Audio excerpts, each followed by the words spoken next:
May hot air balloon, drone show, fireworks display at may libreng concert ng Asia's popstar royalty na si Sarah Geronimo. Ilan lang yan sa mga tampok sa Bicol Loco Festival. Bukod dyan, 2,000 nanood ang nanalo sa paraffle na House and Lot.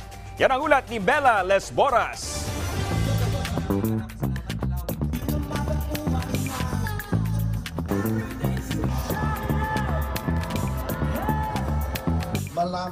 Maraming opportunity para po sa ating lahat na matagal ko na po itong pinapangarap. Kanina nga po, yung mga 10 years ago kausap ko, lagi nilang pinagsasabi, "Sir, naalala ko, lagi mo yan kinikwento sa amin.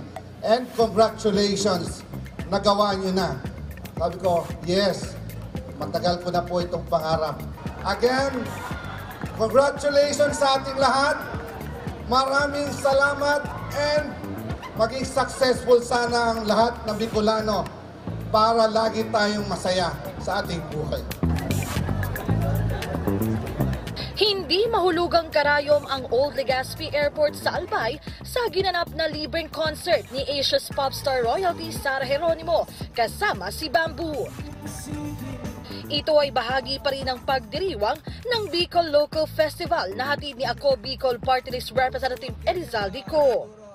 Pero bago pa man magsimula ang libreng concert, ay namangha muna ang mga manonood sa isang drone show. Ayon sa tala ng Philippine National Police, umabot ang kanilang crowd estimate sa 80,000 katao. Present din sa libreng concert si Apple the App. If you are ready, then... Gayon din si Robby Domingo bilang host ng programa.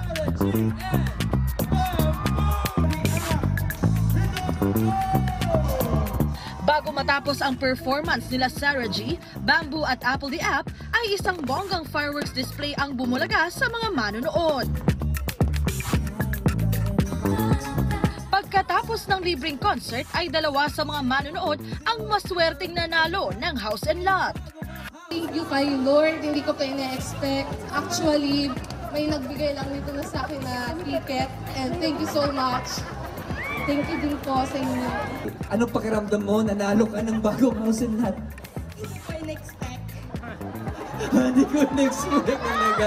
Well, we expect you to have fun kasama ng iyong pamilya dahil meron kang bagong House and Lot! Kinabukasan, alas 6 pa lang ng umaga, ay abala na ang mga partisipan na magpapalipad ng hot air balloon sa ikalawang araw ng pagdiriwang ng Bicol Loco Festival.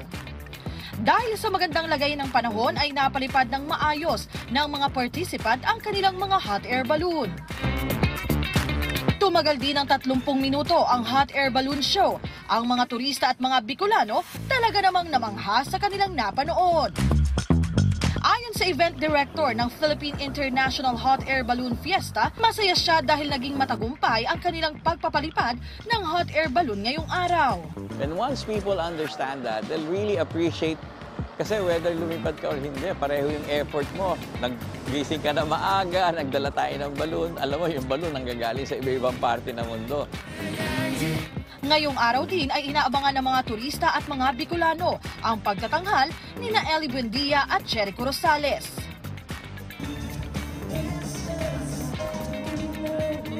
Mela Lesmoras para sa Pambansang TV sa Bagong Pilipinas.